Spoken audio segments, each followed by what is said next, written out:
जब आप कमाना शुरू करते हैं तो लोग आपको सजेस्ट करते हैं कि आपको इंश्योरेंस ले लेना चाहिए, और आपको इंश्योरेंस बेचने में सबसे आगे आपके वो रिश्तेदार होंगे जो कि इंश्योरेंस एजेंट्स हैं।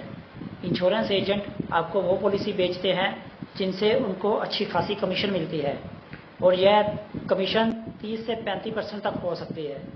यानी कि अगर आप कंपनी को 1000 रुपये प्रीमियम दे रहे हैं तो उसमें से लगभग 300 रुपये एजेंट को मिलते हैं। यह एक बड़ा कारण है इसकी मिस सेलिंग का।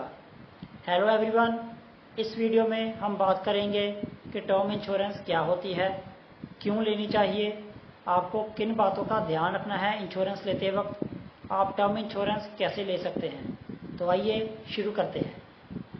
कोविड-19 के बाद लोगों में इंश्योरेंस के प्रति जागरूकता बढ़ी है। लोगों को पता चल गया है कि लाइफ काफ़ी अनसर्टन होती है, कब क्या हो जाए किसी को नहीं पता। एक सर्वे में 91% लोगों ने कहा है कि उन्हें लगता है कि कोविड-19 के बाद लाइफ इंश्योरेंस खरीदना ज़रूरी है। पहले इंश्योरेंस को लोग निवेश के तौर पर देखा करते थे। टियर 2 और टियर 3 सिटीज़ में भी इंश्योरेंस को लेकर जागरूकता बढ़ी है, जहां पेनिट्रेशन बहुत कम था। हम सब की ज़िंदगी में इंश्योरेंस बहुत ही ज़रूरी है, बट इसकी कॉम्प्लिकेशंस के कारण ही लोग इंश्योरेंस करवाने में हिचकिचाते हैं, और जो लोग इन एजेंट्स के कहने पर इंश्योरेंस ले लेते हैं वो बाद में सच पता चलने पर खुद को ठगा हुआ महसूस करते हैं। पहले हम बात करेंगे कि टर्म इंश्योरेंस क्या होती है, इसका प्रीमियम कैसे डिसाइड करते हैं, इसका बेनिफिट कब मिलता है, और उसके बाद उन पॉइंट्स के बारे में जानेंगे जिनको जानकर आप भी स्मार्ट बन जाएंगे और खुद से इंश्योरेंस ले सकेंगे। टर्म इंश्योरेंस एक लाइफ इंश्योरेंस होती है जो कि आप अपनी फैमिली को फाइनेंशियली प्रोटेक्ट करने के लिए लेते हैं। यह एक ऐसा प्रोडक्ट है जो हम सभी के पास होना चाहिए। यह फाइनेंशियल इंडिपेंडेंस में पहला स्टेप है। यह लाइफ इंश्योरेंस लेने का सबसे सस्ता और बढ़िया तरीका है। टर्म इंश्योरेंस एक टाइम पीरियड के लिए होती है, जैसे कि 30 साल, 40 साल, 45 साल। अगर आप 25 साल के ग्रेजुएट हैं और 5 लाख रुपए तक कमाते हैं तो आपको 1 करोड़ का टर्म इंश्योरेंस सिर्फ 1,000 रुपये महीने में मिल जाएगा। इसका प्रीमियम आपकी एज, हेल्थ, स्मोकिंग हैबिट्स और प्री एग्जिस्टिंग डिजीज के बेस पर तय होता है। अगर आप स्मोकिंग करते हैं तो आपका प्रीमियम एक नॉन स्मोकर के कंपैरिजन में काफ़ी बढ़ जाएगा। टर्म इंश्योरेंस में आपकी फैमिली को आपकी डेथ के बाद एक फिक्स्ड अमाउंट मिल जाती है, बट इसमें कोई भी मैच्योरिटी बेनिफिट नहीं मिलता। मतलब कि अगर आपकी इंश्योरेंस के ख़त्म होने तक आप सही सलामत रहते हैं तो आपको कुछ नहीं मिलेगा। अब अगर आप सोच रहे हैं कि टर्म इंश्योरेंस में सही सलामत रहने पर कुछ भी वापस नहीं मिलेगा, तो इसका क्या फ़ायदा। इसका फ़ायदा यह है कि ये आपको बहुत ही कम प्राइस में आपको प्रोटेक्ट करती है। और वही अगर आप एंडोमेंट प्लान लेने का सोच रहे हैं तो मैं आपको बता दूं कि एंडोमेंट प्लान लेने पर आपके प्रीमियम टर्म इंश्योरेंस के कंपेयर में काफ़ी ज़्यादा बढ़ जाएंगे। जैसे कि आप देख सकते हैं कि टर्म इंश्योरेंस आपको 1000 रुपये महीने में 1 करोड़ का कवर देती है। वही एंडोमेंट प्लान में अगर आप 1000 रुपये महीना कंपनी को देते हैं तो आपको 10 साल बाद सिर्फ 1.56 लाख रुपये ही मिलेंगे, वो भी 4.18% के इंटरेस्ट रेट पर, यानी कि एक एफडी से भी कम इंटरेस्ट रेट पर। आप इसे खुद भी पॉलिसी बाजार पर कंपेयर कर सकते हैं। अगर आपने इस प्लान को इन्वेस्टमेंट के तरीके से ले लिया है तो यह गलत डिसीजन साबित होगा। अभी महंगाई भी ऑलमोस्ट 6% पर है और आपने 4% कमाया तो इन रियल टर्म्स आपका पैसा बिल्कुल नहीं बढ़ा, उल्टा 2% से कम हो गया। आपका कवर तो पहले से ही कम था। इस तरीके से ये ना तो प्रॉपर इन्वेस्टमेंट हुई और ना ही इंश्योरेंस। इन प्लान्स में कस्टमर का बेनिफिट नहीं होता, बस इंश्योरेंस कंपनीज का होता है। तो चलिए अब बात करते हैं कि किनको टर्म इंश्योरेंस की ज़रूरत है और किनको नहीं। टर्म इंश्योरेंस उनको लेनी चाहिए जिनके ऊपर डिपेंडेंट्स हैं, जैसे कि माँ बाप, स्पाउस या उनके बच्चे। अगर आपने कोई लोन ले रखा है तब भी आपको इंश्योरेंस ले लेनी चाहिए। आपको टर्म इंश्योरेंस लेने की ज़रूरत नहीं है अगर आप सिंगल, यंग और फाइनेंशियल इंडिपेंडेंट हैं। और अगर आप मैरिड हैं तो और आपके स्पाउस भी कोई जॉब करते हैं, फाइनेंशियली इंडिपेंडेंट है, कोई लोन नहीं है, बच्चे नहीं हैं और डिपेंडेंट्स भी नहीं है, तो इस केस में आपको टर्म इंश्योरेंस लेने की कोई ज़रूरत नहीं है। इंश्योरेंस पॉलिसी को शॉर्ट लिस्ट करते समय जिन बातों का आपको ध्यान रखना चाहिए, आइए उनके बारे में बात करते हैं। सबसे पहले आप अपने आप से पूछें कि आपके लिए कितना कवर सफिशिएंट है। थंब रूल ये कहता है कि आपको अपनी एनुअल इनकम का कम से कम 10 गुना तक का कवर लेना चाहिए, इससे नीचे मत जाइएगा। इन हर जगह थंब रूल्स काम नहीं आते, वहाँ पर आपको अपनी सिचुएशंस के अकॉर्डिंग ही डिसीजन लेने पड़ते हैं। इसलिए मेरा मानना यह है कि आपको खुद से तय करना चाहिए कि आपको कितना कवर लेना चाहिए। अगर आपको नहीं पता कि आपके लिए कितना कवर सही रहेगा, तो आप फाइनेंशियल एडवाइज़र्स की भी हेल्प ले सकते हैं, वो भी बिल्कुल फ्री में। ये मैं आपको इस वीडियो के लास्ट में बताऊंगा। दूसरा पॉइंट, क्लेम सेटलमेंट रेशियो को चेक कीजिए।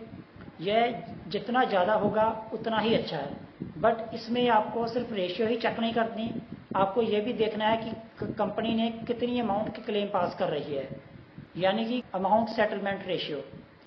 क्योंकि कई बार कंपनी सेटलमेंट रेशियो को हाइक दिखाने के लिए छोटी छोटी अमाउंट्स के क्लेम पास कर देती है और बड़े बड़े क्लेम जैसे 3 करोड़ या 5 करोड़ के क्लेम्स को होल्ड कर लेती है। इंश्योरेंस कंपनी कितने घंटों में क्लेम क्वेरीज पर रिस्पॉन्स करती है, यह भी काफ़ी इम्पोर्टेंट है। अभी चौथा पॉइंट, इंश्योरेंस लेते वक्त नॉमिनी डिटेल्स जरूर भरिए, यह आपको इन फ्यूचर आपकी हेल्प करेंगे। पांचवा पॉइंट यह है कि ऑफिशियल वेबसाइट के साथ साथ पॉलिसी बाजार, इंश्योरेंस देखो जैसे एग्रीगेटर से पॉलिसी प्राइजेस को भी कंपेयर जरूर कीजिए। छठा पॉइंट यह है कि हमेशा पॉलिसी ब्रोशर जरूर मांगे, इसमें आपकी पॉलिसी के रिगार्डिंग सारी ज़रूरी इन्फॉर्मेशन दी जाती है, इसको बहुत ही ध्यान से पढ़िएगा।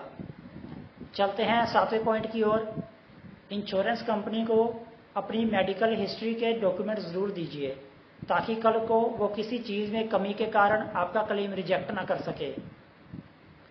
आठवां पॉइंट ये है कि डॉक्यूमेंट्स को डिजिटली स्टोर करने के लिए ई इंश्योरेंस अकाउंट मांगे। आप डॉक्यूमेंट्स को डिजी लॉकर में भी सेव कर सकते हैं। अभी 11वां पॉइंट यह है कि जॉब, सिटी और इनकम में चेंजेस होने पर भी पॉलिसी रिजेक्ट हो सकती है, इसलिए एडवाइज़र से इनके बारे में पहले पूछ ले, ये आपको बेनिफिट देगा। अभी 12वां पॉइंट, यदि आप किसी फाइनेंशियल एडवाइज़र की हेल्प से कोई पॉलिसी खरीद रहे हैं तो उनसे ज़रूर पूछें कि अगर आपने ये बिज़नेस छोड़ देते हैं या आपकी डेथ हो जाती है तो वो क्लेम में उनकी कैसी हेल्प करेंगे, मतलब कि आपकी फैमिली की कैसी हेल्प करेंगे। अभी 13वें पॉइंट की ओर चलते हैं। अब यदि आपने पॉलिसी को फाइनलाइज कर दिया है तो प्रपोजल फॉर्म को बहुत ही सावधानी से भरें और पूछी गई हर एक चीज़ को डिस्क्लोज जरूर करें। आपकी फैमिली को क्लेम मिलेगा या नहीं, यह काफ़ी हद तक आपके सही प्रपोजल फॉर्म भरने पर डिपेंड करता है। यह एक बहुत ही ज़रूरी चीज़ होती है इंश्योरेंस लेने में। तो चलिए अब कुछ एडिशनल इन्फॉर्मेशन के बारे में बात करते हैं जो आपको पता होनी चाहिए। इंश्योरेंस लेने के पहले ही साल में अगर आप सुसाइड कर लेते हैं तो आपकी फैमिली को कोई क्लेम नहीं मिलेगा। अभी दूसरा पॉइंट, पॉलिसी लैप्स से बचने के लिए अकाउंट में ऑटो डेबिट सेट कर लीजिए। अभी आपके जाने के बाद आपकी फैमिली को पे आउट के लिए 3 ऑप्शंस मिलते हैं और वो इस प्रकार है। पहला ऑप्शन कि लमसम अमाउंट, ये इसमें फुल अमाउंट नॉमिनी के बैंक अकाउंट में क्रेडिटेड की जाती है। दूसरा पॉइंट यह है कि लमसम विद मंथली इनकम, इस ऑप्शन में नॉमिनी को एक फिक्स्ड अमाउंट मिलती है, वो भी आपकी डेथ होने पर, और बाकी बची हुई रकम 10 से 15 साल तक हर महीने मिलती रहती है। तीसरा पॉइंट यह है कि ओनली इनकम, इस ऑप्शन में क्लेम हर महीने 10 से 15 साल तक आपको मिलता है, आपकी फैमिली को मिलता है। अभी बारी है एक बोनस पॉइंट की जो काफ़ी ज़रूरी है और ये आप सिर्फ पॉलिसी लेने के वक्त ही कर सकते हैं। अगर आपने सब कुछ सही भी किया है तब भी पॉसिबिलिटी ही है कि आपकी फैमिली को पूरी इंश्योरेंस अमाउंट नहीं मिलेगी। उसका कारण है MWP। अगर आपने कोई लोन ले रखा है और आप चाहते हैं कि आपके जाने के बाद इंश्योरेंस का पूरा पैसा आपकी वाइफ या बच्चों या दोनों को 50-50 मिले, तो आप पॉलिसी को MWP यानी मैरिज वुमेन प्रॉपर्टी एक्ट के अंडर बाय कीजिए। अगर आप ऐसा नहीं करते हैं तो आपकी फैमिली को मिलने वाले पैसे पर पहला हक बैंक का होगा जिसने आपको लोन दिया है। इसलिए अगर आप कहीं नहीं चाहते कि ऐसा हो तो MWP का फॉर्म जरूर भरिए। और हाँ, यह सिर्फ आप पॉलिसी बाय करने के टाइम ही कर सकते हैं, उसके बाद कभी नहीं। MWP एक्ट के अंडर पेरेंट्स को बेनिफिशियरी नहीं बनाया जा सकता। अगर आप एक मैरिड वुमेन है तो आप अपने बच्चों को बेनिफिशियरी जरूर बना सकते हैं। चलिए अब बात करते हैं कि आप कैसे फाइनेंशियल एडवाइज़र से फ्री में एडवाइस ले सकते हैं। तो इसके लिए बेशक और डिट्टो इंश्योरेंस है। आप दोनों में से किसी से भी बात कर सकते हैं। और हाँ, यह वीडियो स्पॉन्सर्ड या पेड नहीं है। मैं डिस्क्रिप्शन में उनके ट्विटर प्रोफाइल डाल दूंगा, आप वहाँ उनसे कनेक्ट कर सकते हैं और फाइनेंशियल एडवाइज़र की मदद से इंश्योरेंस बाय कर सकते हैं, वो भी स्मार्टली खुद से। मुझे यकीन है कि आपको इस वीडियो से कुछ वैल्यूएबल इन्फॉर्मेशन ज़रूर मिली होगी। अगर आपको ये वीडियो पसंद आई है तो इसे लाइक और शेयर ज़रूर कीजिए। और अगर आपने अभी तक इस चैनल को सब्सक्राइब नहीं किया है तो अभी सब्सक्राइब कीजिए और बेल बटन दबा दीजिए ताकि मेरे आने वाले सारे वीडियोस आप तक सबसे पहले पहुंचे। तो मिलते हैं अगली वीडियो में, तब तक के लिए सीखते रहिए और खुश रहिए। जय हिंद।